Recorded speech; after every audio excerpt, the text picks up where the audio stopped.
We are live. Thanks for joining us, ladies and gentlemen. This is your wonderful Donuts of the World podcast. No, it's not. I stole that line, not that line, that dumb podcast name joke from our other show on the YMB network, Unpopular Opinions with Ryan Tofil. He likes to just put out some random stuff at the beginning of his show, so that's fun. This, for real, is you, me, and BTC, your Liberty and Bitcoin podcast. That is our real tagline. Although maybe one day we will do a Donuts of the World podcast. We'll see. I am Daniel Brown, and I'm here with the real Tim Baker. I need to change my Twitter handle. so no one doubts you because I'm sure there are plenty of Tim Bakers out there. So the realist. Yeah, no, there's a guy who photographs I think Sports Illustrated models, and then there's also a guy who's into gay porn. It might be the same guy. Just identify as that man, and you'll be fine. Guys, we got some interesting stuff today. Everyone probably knows because it was all the rage on Twitter that Vitalik Buterin or however you want to say it. I've heard like a million different ways. So I'm just going to call him Vitalik because Vitalik nobody really argues with. He said that 1000x gains in crypto will not happen again. There's no more room for that. So we're going to kick things off with a discussion about that because if Twitter's raging about something, we got to jump in. As much as we hate people that flip out on Twitter, so what? So do we. So we don't flip out on Twitter. We flip out in hour-long shows. Yeah. And so it's way more legitimate that way. But I don't know. I have some respect for that opinion. We're going to dive into the details and respectfully disagree if possible. And hopefully that will kick us off on some more related economic discussions about Bitcoin in general, crypto in general, economics, because I read an article recently from Forbes that I kind of liked about how Wall Street will the poor, sloppy practices in Wall Street and accounting could slip into Bitcoin and cause problems. And we'll get into that. And it actually is pretty related to 1000x gains because, well, we'll get there and explain a whole lot more. But that's, I think, if you recognize the sloppiness in Wall Street, maybe there will be 1000x gains in Bitcoin one day. So that is all coming up. Also, the Winklevoss twins back in the crypto news because they have finally an actual dollar-backed stablecoin, you could call it. I don't like that term, especially in this scenario, so we'll get into all of that later on. We also have our special guest right here, the Silk Toad, hanging out, giving you the side eye, actually, it kind of looks like. So, yeah, that's him. I don't like him. He's too aggressive. One more plug before we dive into Vitalik. Ooh, that was weird. The place to be for the next hour and every Thursday night from 9 to 10 p.m. Eastern. The place to be is you, me, and btc.com/live video, chat, show notes, links, and at the bottom, poll. I don't have a poll just yet, but I'm going to try to get that out here in the next few minutes. Hopefully, Tim has enough stuff to say while I type up a quick poll. That will be ready, and if you're listening later, you can still click back here and vote in the poll. Just I say this now and then, but I like to remind people in case they forget, the /live link, you, me, and btc.com/live, every week gets updated to point to the most recent live show. And so if you're listening this week, you can still use that link to get to the poll and vote. And I usually leave them open for 7 days, so it's kind of perfect. If you're listening way later and you want to get to this particular show or any particular show, it's you, me, and btc.com/E259. And obviously, hopefully, you're smart enough to realize if you want a different number, then you swap out 259 for whatever number you want. You, me, and btc.com/E259. Okay, enough plugs. Tim, do you think mad crypto moon gains are behind us?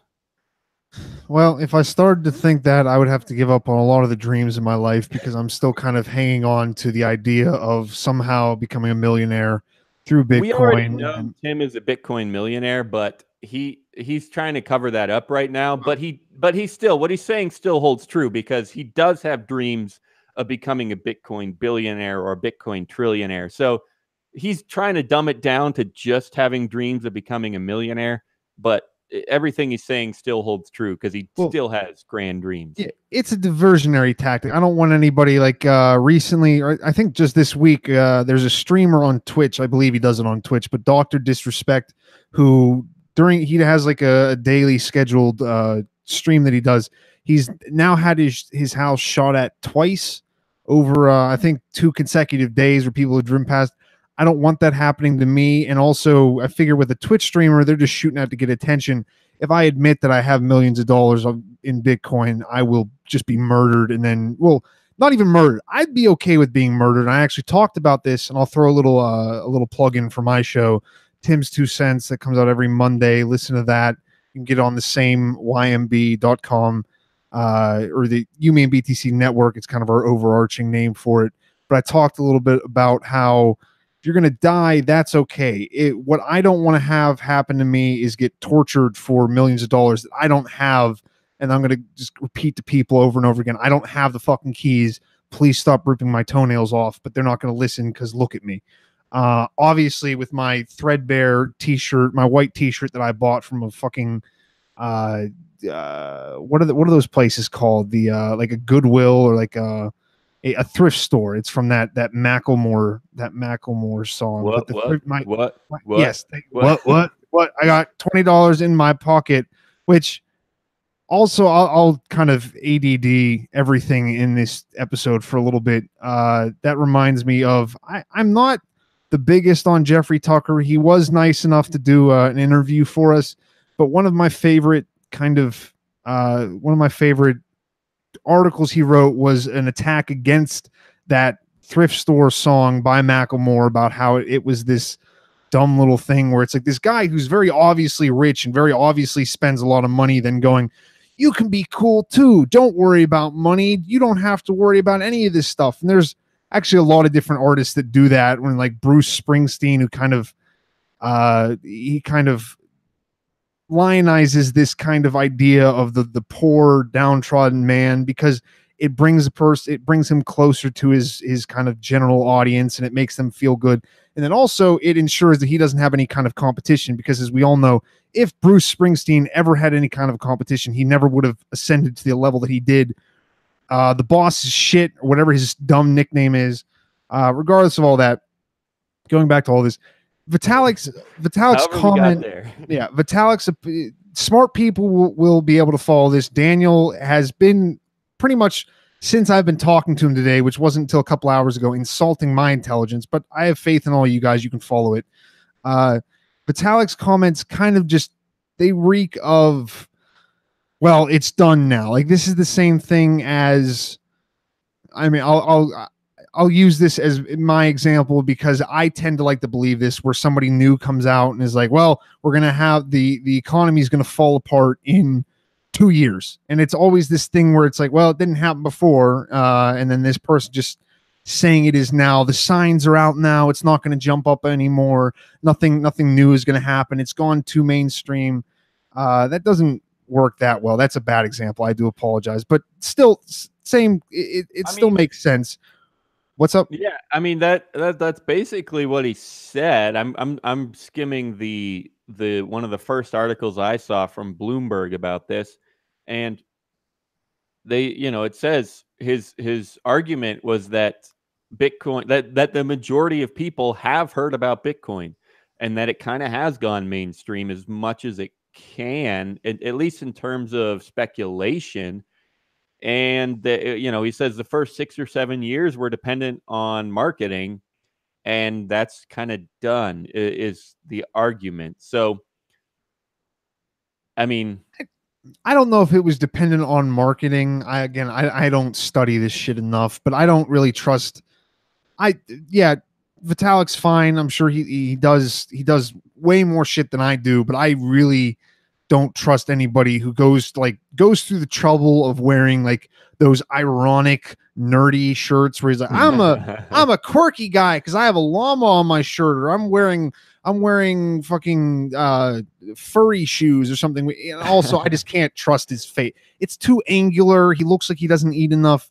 He's probably not getting enough nutrients to his brain. But it just in general, regardless of his logic behind it, this sounds too much like something where no, it's never going to happen again because we've reached some kind of like, there is no metric for this. There's no metric, at least that I saw him putting forward. There's a price. There's a price, yes, but he's not pointing to any numbers of, yep, no, nobody cares about Bitcoin anymore. Everybody who ever was going to buy Bitcoin. I also saw an article recently. Oh, geez, I don't remember the exact percentage. I think like 80% of people have heard of Bitcoin. And with that in mind, how recently has that changed, though? Like, how recently was it that 80%? Because I'm sure plenty of people have heard about it, but how many people? A couple months ago. But you're right. You're right. The hearing of it is not the same as being invested in it or buying it. And even if everyone did have Bitcoin, the price could still go up. If it was used a lot more and needed a lot more and wanted a lot more, that's totally possible. So you're right. That number is not a great representation. All I'm saying is that that's his argument, and that is the number, or not. He doesn't mention that number specifically, but that is the kind of number he's referring to, because I put this in the show notes. The population is finite. No one really doubts that. People doubt that the earth is round, but no one really doubts that the population is finite. So even if only 10% of people were loving Bitcoin, it's like, well, then how much farther can you go? 10x, 1,000x is a huge return. And I don't know. Like, it seems fair. Like, he's not saying that growth is over. And he had to clarify that. I linked to at least one other article in the show notes, because he had to clarify that, where he's like, well, hey, I didn't say growth was done. I said 1,000x gains were done. And I could be on board with him there, only because, like I said, the population is finite. Like, I know that that's not a, the number of people that have Bitcoin or heard of Bitcoin is not the same as the price. I know that. But it is true that Bitcoin is pretty much out there, and 1,000x it could be physically impossible. I don't know. It could, but that is, I think, where my example, like the rest of the example, doesn't work as well as the whole thing with talking about the economy crashing or something like that. We're always like, well, it can't keep on going any forward, and it's just like, well, we may have some set of preconditions that we're basing that off of, but there is also there's a limit to the population of people, but there isn't a limit to people's decisions. There's no limit where you go, well, somebody who maybe invested in Bitcoin before doesn't go, oh, wait, maybe I do it this time. Like, there's nothing to go, all right, well, people aren't going to be doing something now. So that's more my problem. I haven't really read his clarification of this, so I'm sure he probably makes himself sound less stupid there, or actually makes it a good point. Not that his original point wasn't probably better than something I'm saying, but my problem with it is it sounds more like, well, yep, it's over, guys. We're done. Nothing happens now. And I get that he clarified that, but the original statement was almost crafted that way, I think, just to get an attention. I mean, that's what most of this stuff is, regardless of the truthfulness or the clarity of it. Most people, especially in that situation, if you have that high of a profile in any kind of a social setting, a lot of what you're saying is just to kind of garner a reaction. And you can say all you want afterwards, oh, people were blowing it out of proportion, but half the reason why you said it was to have people blow it out of proportion, was to have people react to it. So I wouldn't take it as, like, who cares? Him saying this doesn't really change anything for us, besides the fact that now you'll have your friend that doesn't really pay attention to Bitcoin tell you that they'll probably tell you the creator of Bitcoin just said that it's no longer to go up 1,000-fold at this point. And then you're like, well, no, he makes Ethereum and he dresses up for pictures.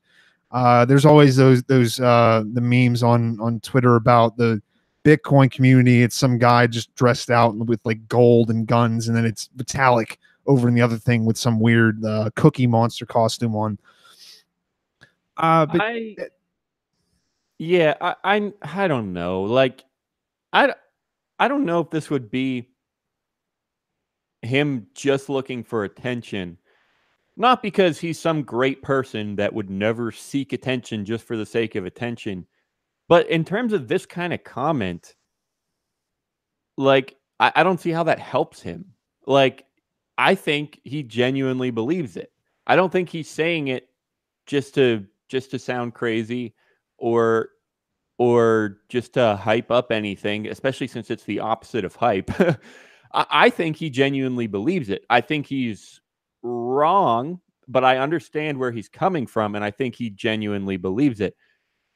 Because, I mean, I haven't seen any numbers or estimates, but he's got to be a multimillionaire in Ethereum anyway. He created it. Like, it's not like he's trying to push Ethereum down so he can buy more. Like, why does he need more? And it's not like he's really cares about it going 10x, because, I mean, seriously, what's the difference between 10 million and $100 million? So I don't know if, like I said, if he's looking for attention. Like, I think he genuinely believes this. Yeah, well, I'll clarify because he's doing it anyway, and I'll jump on that too. My point is not that he doesn't believe something, and I think I did say like maybe half of his point in doing this is to just get attention. But even the half that is to get attention, he's not going to see it that way. Just the world that he lives in is completely different than someone like me who has 207 followers. Fuck you guys. Follow me more at Baker's Dozen 93. Somehow Zach keeps on getting more followers even with me giving his name incorrectly on my show, because I know it's all the thousands of people who listen to me that are going to him. But his just world is different. Just in his decision making, even in what he believes is true or not, could be based around trying to stir up controversy, trying to stir up something, because at least he is giving a different opinion. Most people on Twitter, they're always talking about how we're in a bear market, nothing's really growing right now, and he's like, yeah, well, we're probably not going to see people make all this money all of a sudden, just get rich quick off of nothing, and then that's more negative to the people who have bought into Bitcoin at first at $20,000, and they're going, wait, so I'm always just going to lose money, which is what I imagine most people saw that at first, because I'm trying to look at this as somebody who either, yes, invested at $20,000 or is at least didn't invest and is just looking at this from the outside and going, well, wait, why is he saying this now? And it's a different opinion than the rest of the people on crypto Twitter, on just Twitter in general, saying yep to the moon, like it's something out of step for that. And if nothing else, he could have just said this. Like, no, it's not that he's just saying this to have a different opinion, but maybe part of his whole thing is just having a different opinion. So yeah, he believes it, but part of the reason why he believes it in the first place is just because it's a differing opinion. I can definitely sympathize with that, where I'll find myself just considering an idea because other people hate it. Doesn't matter who it is, but like I'll look at an idea and be like, oh, that sounds kind of cool, just because I see enough people go, that's stupid, that's mean, or something like that. And I go, well, I kind of want to believe in that now. So I can see him going along with this, and that kind of just strengthening his idea that this is what he should say, just because of that. I don't, and again, going back to this, kind of in general, this doesn't, it's not like he's mandating that there's no longer a thousand times surge. I feel like people have said stuff like this before too, like back when it was at $1,000. Like I have to listen to enough people in my life going, yep, nope, it's done. It's already gone through its bubble. And sure, yeah, whatever. Maybe it's a bubble, maybe it's not. But right now, and just with the past, going off of what has happened in the past, there's probably going to be more bubbles. I don't see it's just stopping now all of a sudden, especially whenever you take into account, and this is a separate thing, you're taking into account the fact that, yeah, sure, people are getting more interested in Bitcoin for just the gambling thing, but then also you do have to look at, and I mentioned this before about the U.S. economy collapsing. Even if it doesn't collapse, I believe now Trump and the conservatives have kind of done, it seems like, a decent amount of work convincing people that at least like them that, oh, yep, we're building the economy back up, the jobs are back. And it's like, no, they're just throwing a fuck ton of money into these things and just building it up off of nothing. But I do believe that the average person's faith in the dollar has at least been shaken a little bit. It's down versus what it was back in like the 80s or something. I'm kind of just throwing that number out of nowhere. And you have to take that into account, their faith in that, the examples in Venezuela and everything, where you're just like, it's literally what happened in Germany before, during just the hyperinflation there. And then also Bitcoin price versus inflation. That's something that's not going to stop at all. And at that point, if it goes up by thousands, it's not necessarily because the value is increasing by 1,000-fold. It's the fact that the dollar is just so useless compared to what it was 3 years ago or something like that. So I would disagree with him on that. I don't care about your clarifications, Mr. Buterin. And I want you, like, I'm not angry. I'm not bothered by him saying this. I just wish that people paid more attention to what I said, because I believe that my tweets are either better or just as good as most of these people. I just don't have the followers.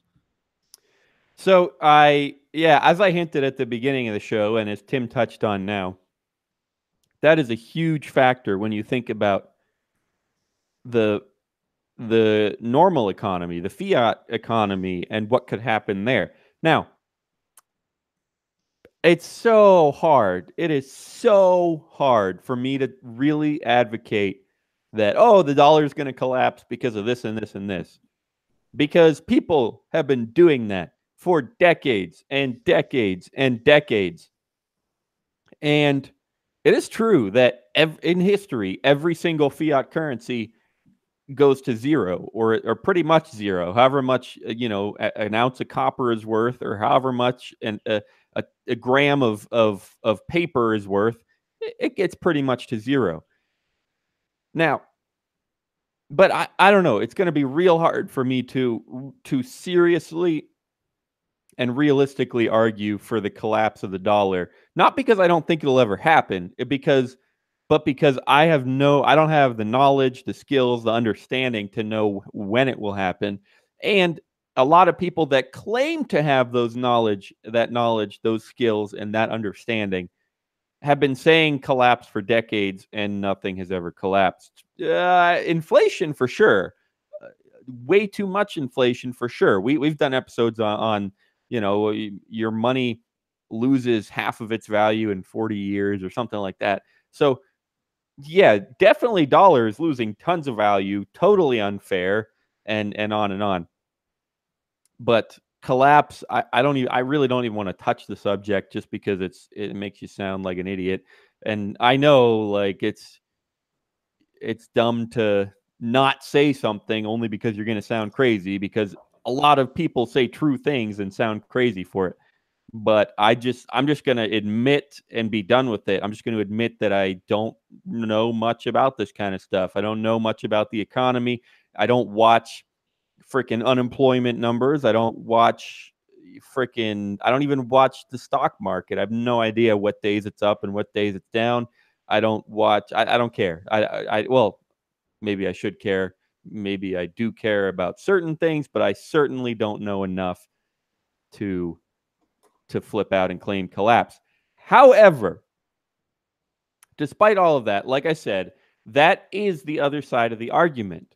And like I said, I have this article about sloppiness on Wall Street, which could suggest certain kinds of collapses. And it really is scary when you think about it. So this article is from Caitlin Long on Forbes. Like I said, I want to say we've covered her articles before because she blogs or whatever, writes about blockchain all the time or crypto all the time on Forbes, probably elsewhere. So let's go ahead and dive into this and talk about how the collapse of the dollar, or even just parts of the economy like 2008 type of crisis, how that could drive crypto up. Before that, one last reminder. Oh, we got someone in the chat. Yeah, reminder, you, me, and btc.com/live if you want to chat. Somebody with like a Chinese or Mandarin or whatever. So obviously I can't read it or say what his name is because he uses those characters. But he says, who else thinks capitalism is going to collapse in our lifetimes? Maybe we should consider socialism instead. Okay, let's come back to that for sure.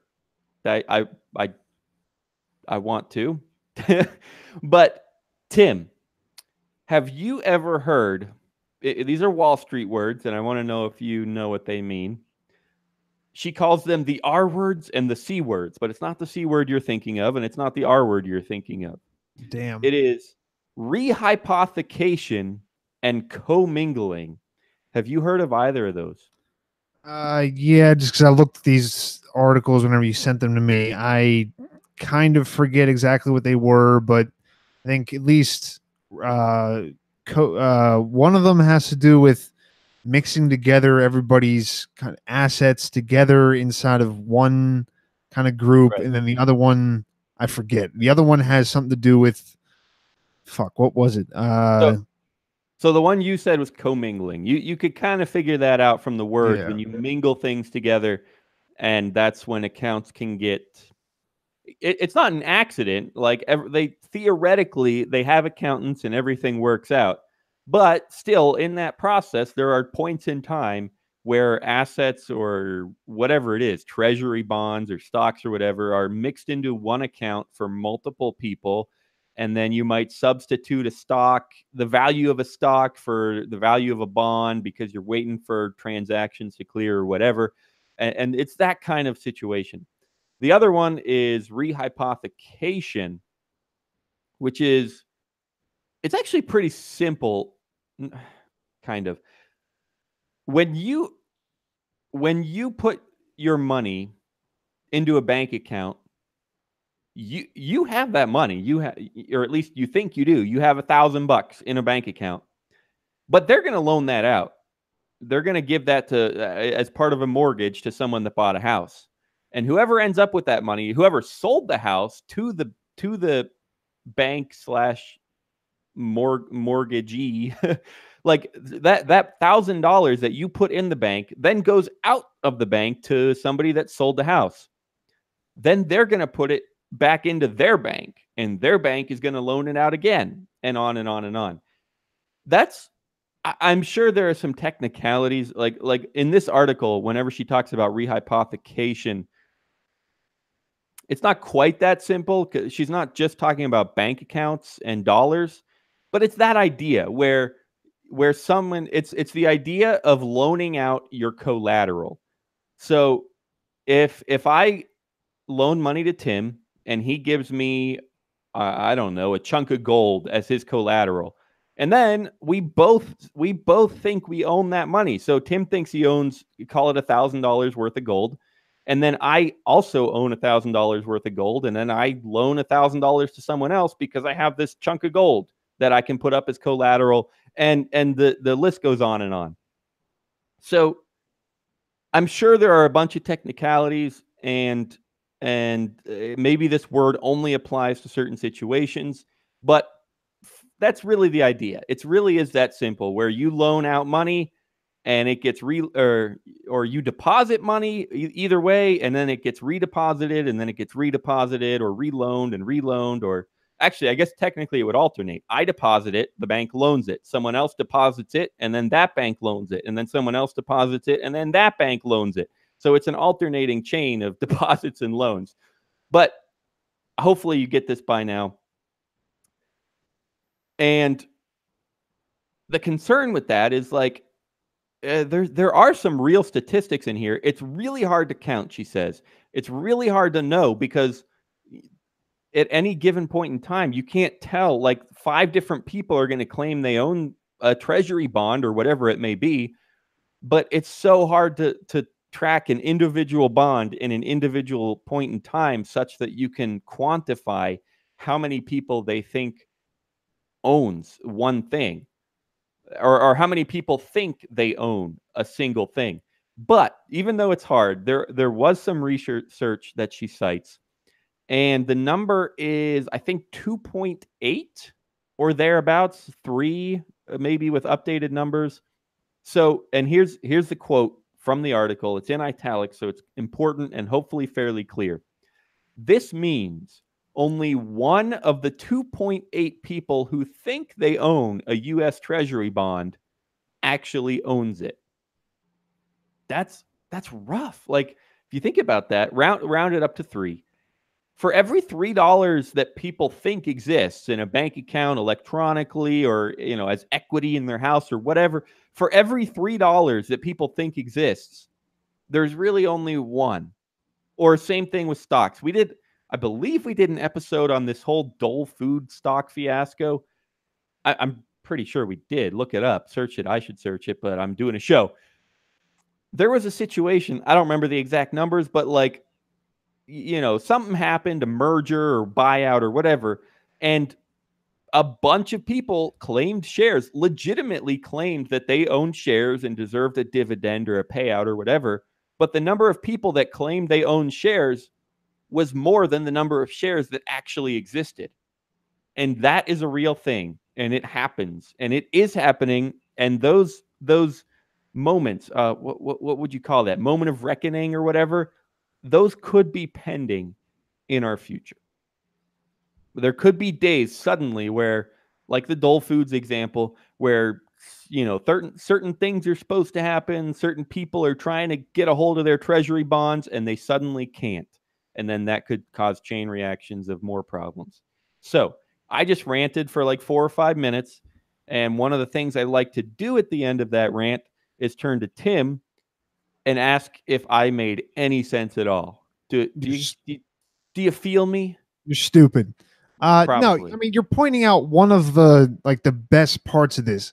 The best parts of having a, like, I don't know. I don't really like the whole let's make cryptocurrencies exactly like, if we're gonna, if I somehow could gain control of all crypto stuff, I would prefer to use different terms. I don't like the whole let's kind of turn this into everything else. But then again, I can't stop this. As long as there isn't this threat of a bailout or a threat of let's protect certain interests, let's protect where like you're saying, the problem is, I'm guessing, like, or not I'm guessing, but from what I understood from what you're saying, the problem is there's so many people claiming they hold this asset that then you're going to go, well, this doesn't make sense. There's too many people trying to use this for the same thing. That, as long as we don't coddle that behavior and set up a bunch of safety nets so that people can continue to do that. And I get that we're already doing this and it's kind of fucking things up, but as long as we can err on the side of not having a safety net for that, then the people that do that, or the people that do that more aggressively, or the people that engage in that more, bad things are going to happen to them. Bad things are going to, like, it's not going to work out. The problem is where we have stuff like this, where we have like 10 different people or 7 different groups loaning out the exact same collateral for themselves. And then we go, yep, well, we got to fix this, but you fucked up, so let's give you some free money because you're big enough. And I mean, they say that is for us. They say that's for the small people. They say that's going to somehow equalize things for you or I, the non-billionaire trillionaires, people that run gigantic banks and gigantic like financial institutions. But in general, partly because we do just kind of like rich people do, like in general they get their way because they can pay for it, they can make that better. But also in general, wealthier people are better for the government. Wealthier people donate more to the government. Wealthier people have more influence because they're more useful to the government. A poor person is not going to benefit the government nearly as much as a billionaire CEO who can then just donate to their campaign or something like that. So, I mean, I don't know. Like, I don't believe that we should get rid of stuff like this. I don't believe that it should be banned, but I think that the worst thing we can do is then go, well, we need to protect this. We need to protect the people involved with this. If people make stupid decisions like this and people want to set up the whole idea of the old financial system, we just want to bring Bitcoin into that. We want to bring cryptocurrency into that kind of way of thinking, because there is something to be said with whenever you use certain words and whenever you take the language of something else, you do then take the ideals of that. Language and words do matter because they change how people look at things. They change how, even if it's subconscious, they make you think about something differently. They make you change. And if we incentivize this kind of behavior by protecting it and by saying that, no, well, this is wrong, we shouldn't be allowed to do this, so it's not your fault. It's not the fault of the person that put their collateral into a company that engages in this. I believe, and this is my whole thing with a lot of this stuff. We have another bot in our chat, and Daniel referenced him. But my problem with people who kind of advocate for giving all the power to the common people, for making society basically one big giant safety net for everybody, is besides the whole argument of socialism not incentivizing people to rise above something else or to achieve better, the people who will get the safety nets are the people who learn to game the system. And anytime whenever you put a system in place, the people who it becomes not the people who are the best at, and even you can even look at this as our current system, because our current system isn't capitalism. Our current system is like a state assisted, like it is basically fascism. It's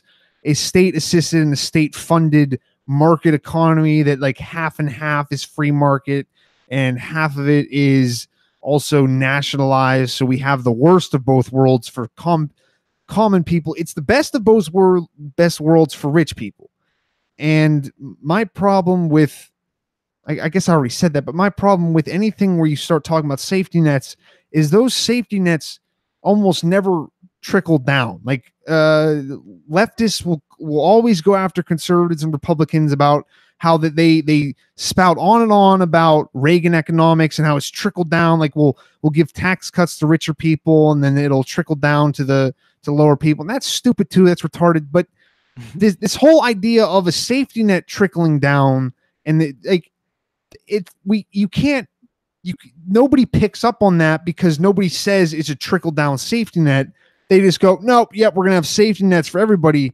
But the actual implementation of it doesn't ever happen to the common person. The actual implementation of a safety net is predominantly for still people that are higher up in society. There's always hierarchies.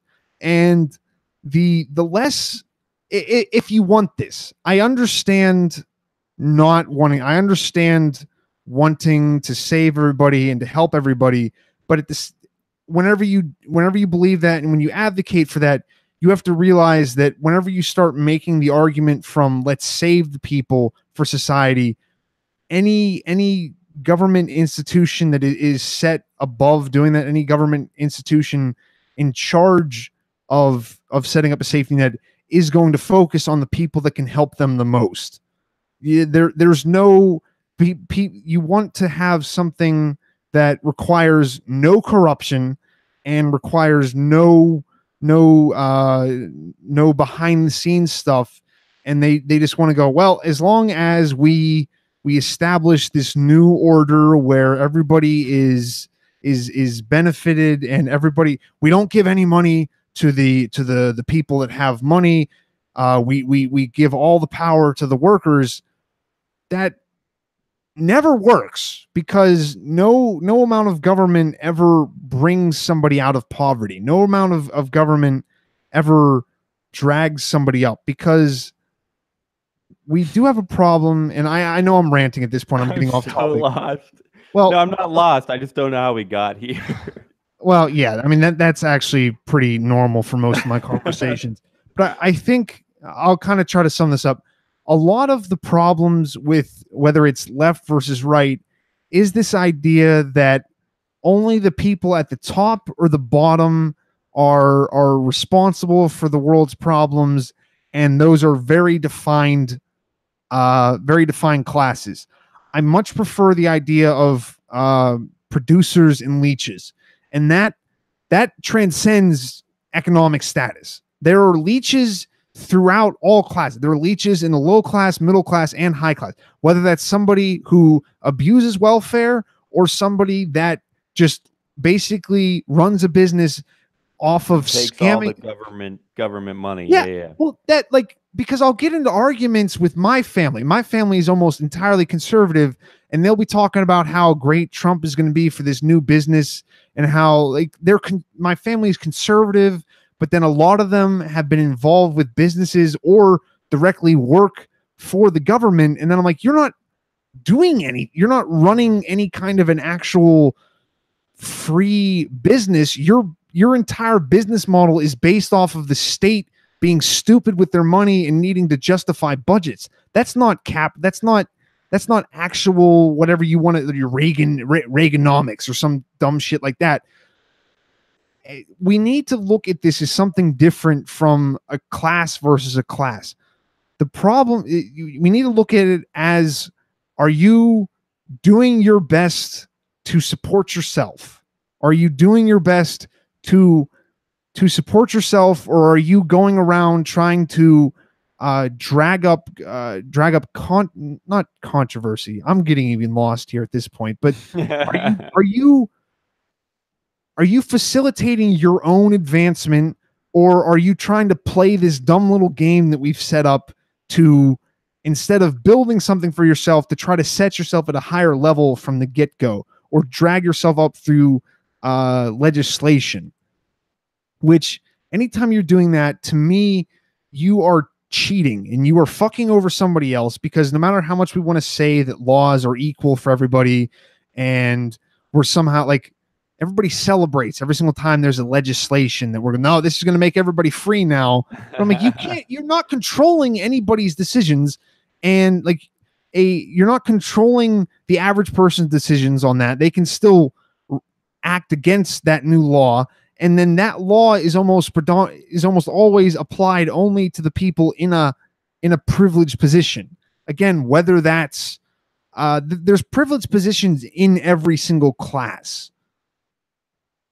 I'll finish it there, because I went way too far off topic, because I've been thinking about, I started looking stuff up after just seeing the bot just that bot thing too. And I get way too much into this, because I get angry, and I made a point on my podcast recently where it's like, I can at least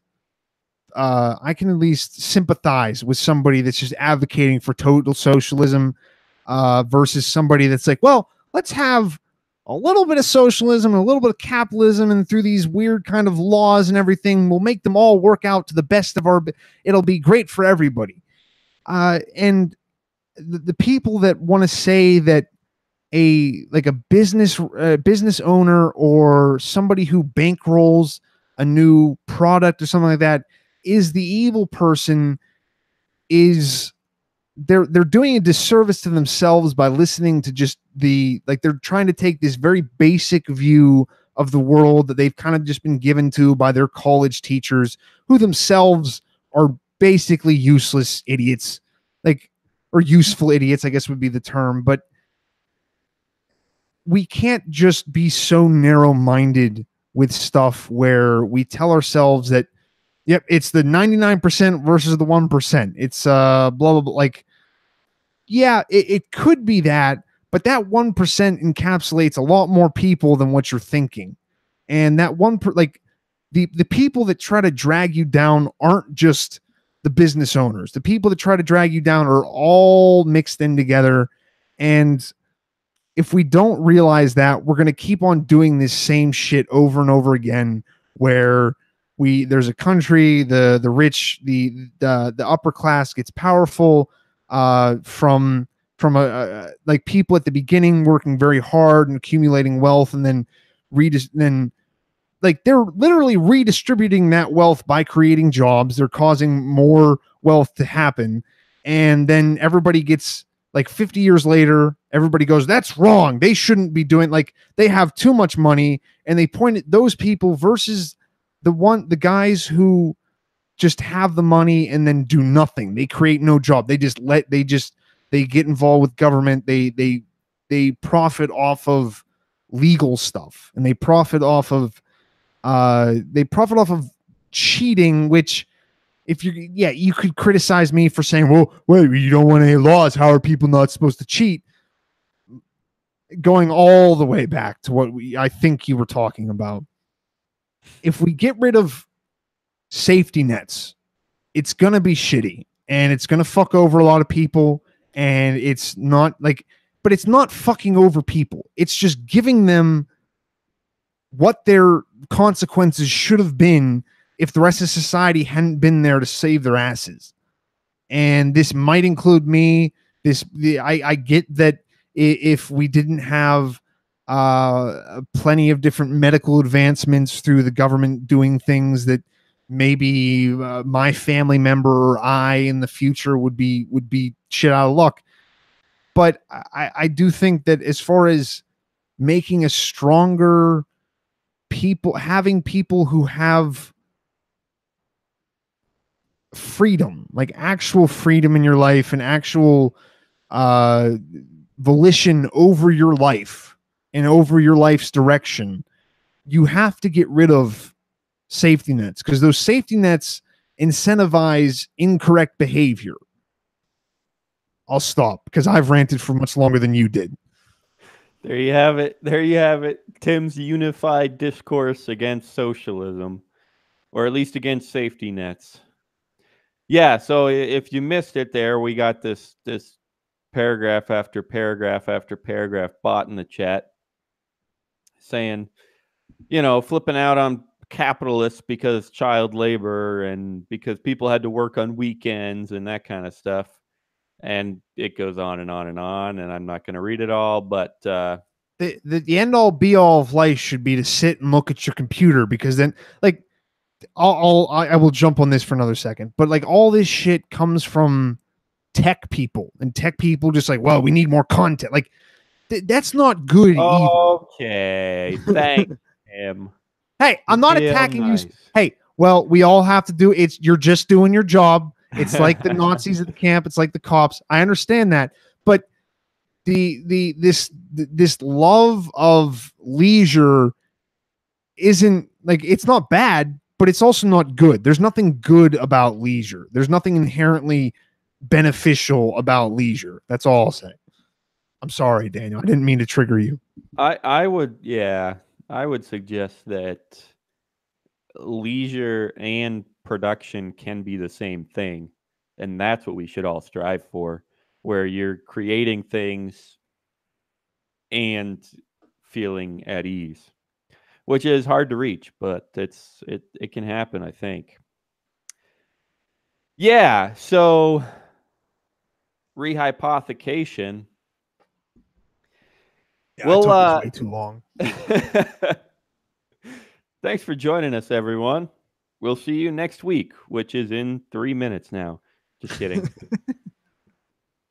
Hey, so the bottom line with rehypothecation and commingling, we touched on it. We don't have to dive into much more.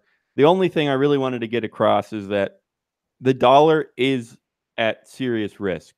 I'm not going to say it's going to collapse tomorrow. Not even going to come close to that. But there are issues. And when those issues show themselves, I do believe Bitcoin, the dollar, maybe the value won't skyrocket. Like maybe it'll still buy you the same amount of bread. But in terms of dollars, I could very little question in my mind that we'll see 1000x again. I'm not a financial analyst or advisor or anything like that. I could be totally wrong. I probably am. But in my mind, because I see the value of the dollar is going down, I see crypto absolutely going up 1000x. I know there are some concerns in there. Like I said, I understand where Vitalik's coming from, and population is finite and everything, but I still believe there's a ton of growth to come, both upward for Bitcoin and crypto and downward for the dollar. So that's where I stand. And yeah, I don't like socialism either, so there is that. We do have to fit in one more story because I put it in the show notes and we said we would and whatever. So we'll tack on a few minutes about it. And that is it's called the Paxos standard from the Winklevoss twins. I don't remember if I sent you an article on this, Tim. Did you read anything about it? No, I didn't. I just pulled up the article whenever we were going through this today. There's very little to it. All it is a cryptocurrency that it's kind of like Tether, but some people would say this is way more legitimate. But all it is a cryptocurrency that supposedly has dollars behind it. For every one of these tokens out there, Paxos standard tokens, that is so hard to say, such a dumb name, but whatever. For as many of these tokens, like if there's 1 million tokens, then the Winklevi will keep $1 million in a bank account dedicated to these tokens. If there's 10 million tokens out there, they'll keep $10 million in a bank account dedicated to these tokens. That is all it is. It's an Ethereum-based token. I think ERC20 it must be. And so the idea is that, hey, I want to send $1,000 to Tim, but a check will take 2 days to mail and 3 days to clear. Well, if I could just send him an ERC20 token that is backed by exactly the same number of dollars, we're all good. Okay, cool, fine. I could see some value there. The same way, and I think we've even had guests on the show to talk about this, and we've covered it several times. People do the same thing with gold, where you have a cryptocurrency that, for every one of these tokens out there, there's an ounce of gold in a vault somewhere. And that ounce, it's exchangeable 1-to-1. If you really want to turn in these 10 tokens and get 10 ounces of gold, you can do it. Same thing with the Paxos standard in dollars. Okay, like, I don't think that's necessarily a negative if you trust them. That's the biggest thing, is you got to trust them. And I've been saying this for years. Same thing with gold and crypto. You got to trust that link. And with Tether, it's an issue. Not many people trust the value behind Tether, and they don't really know if there are dollars backing it. And with this, okay, yeah, a lot more people probably trust the Winklevi, and they're based in the U.S. for whatever that means. So maybe you can trust them more. But I mean, so I don't know, Tim.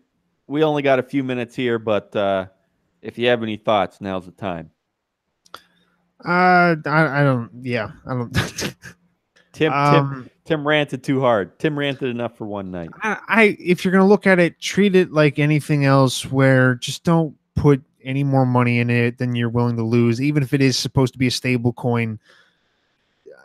Don't with any of this stuff. Don't throw in anything where then you're gonna go and then please, for fuck's sake, don't if somebody else tells you about it and then they don't at all even tell you, like they might say, oh, this will be cool, and then you put $1,000 into it and then it somehow goes bad, or it goes bad and you lose that, you can't then just go and blame that person.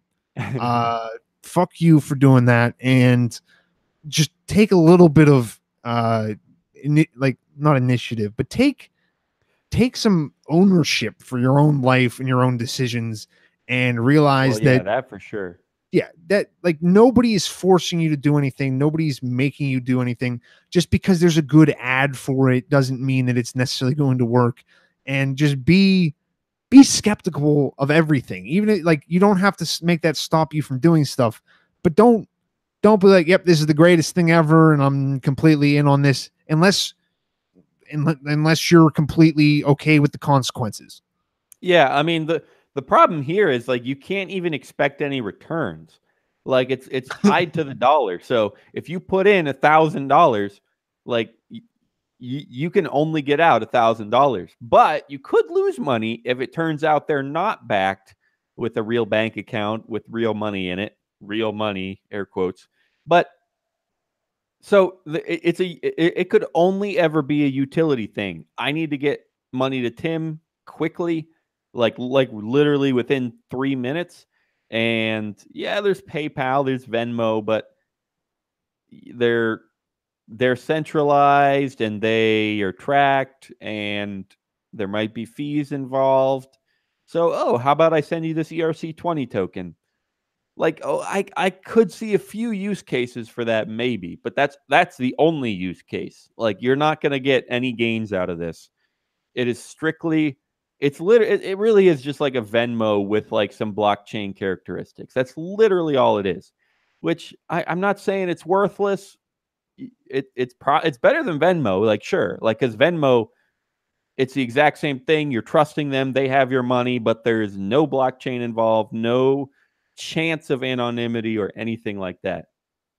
Whereas with an ERC20 token, yeah, you could if as long as you're not buying it and selling it for dollars, you could probably be anonymous if you're taking in Paxos standard tokens with an address that's not tied to your name and also spending it from there. Okay, I could see some of that. So there are benefits in that way. There's benefits to the blockchain itself, and sure, let's have Venmo on the blockchain. But I'm just saying that's all it could ever be. And even then there's a downside risk that maybe they're not solvent. So ladies and gents, that's been a show. Very last thing, last few 2 or 3 minutes to wrap up. We got to do advice of the week. Man, you know, I'm gonna say here's what I was thinking earlier, middle of the show, mid Tim's rant. I was thinking, everyone out there should be dropping some messages in the chat, because if we're gonna spend 20 minutes responding to a bot, then you might as well get your 20 minutes of fame in, because if a bot can do it, you can do it. So yeah, jump in the chat next time, anytime, every Thursday night, 9 to 10 p.m. Eastern. We'll be here. The URL is btc.com/live. That's it, guys. Chat with us. We're here. We'll rant on whatever you want. Most of you have probably listened before, and most of you probably know that that's kind of what we do. Is we don't care what our headline is. We don't care what our show notes are. If we want to rant about socialism, we'll rant about socialism. And sure, whatever, that turns some people off, but you're listening, so didn't turn everyone off. All right, that's my advice. Tim, close us out. Get rid of if we want to see some change in the world, if you want to see other people get better, you have to look at what keeps yourself from getting better. I don't think we're that much different. If there's something in your life that's incentivizing you to do something, that's probably also going to affect other people. And if you want to, this is a if you do want to do this, you don't have to, but if you want other people in your life to agree with you, go in a certain way, or just try, or just think in a different way, you have to facilitate there being an incentive to do that. We can't keep just going, well, we're just going to incentivize people screaming about things on Twitter and then never doing it. We have to incentivize just getting outraged about things. Let's incentivize not like this dumb, oh, you have to discover yourself or something like that, but let's incentivize building yourself, building something in your life, regardless of whatever your political affiliation is. Build something you can be proud of in your life. And if it's original, great. If it's not original, if you have to like steal somebody else's intellectual property and kind of copy that and then build something off of that, if it's good enough, people will go with that. If it's not, people won't. I think one of the good things about creating stuff is that it's still at least somewhat a free market, where with content, with these things, it does get dictated by what people like, and let's keep stuff like that going. The more open the markets can be, I think the better things go. Open markets. That's it. Black markets. They're kind of cool. Yeah. All right, ladies and gents, it's been real. We love you. If this is your first time, we love you even more. Come back sometime. We'll be here every Thursday night, 9 to 10 p.m. Eastern. In the meantime, whether we're live or not, the place to be anytime that you want to do anything, the place to be is you, me, and BTC.com. And there you have, we're up to 4 shows, well, kind of per week. One of them, it's a show every couple weeks or every 2 or 3 weeks, whatever. But we have 4 total shows on the network. They're all a blast. I'm sure you've heard of them before, or you will soon, because we talk about them all the time. So I won't get into them all right now, but I love all of them. They're all amazing. They're not all about Bitcoin, so check it all out. You, me, and BTC.com. Also got reviews, tutorials, calculator, and social buttons if you want to follow us, tweet us, or subscribe on YouTube, whatever. Everything is there. All right. Peace out. We love you.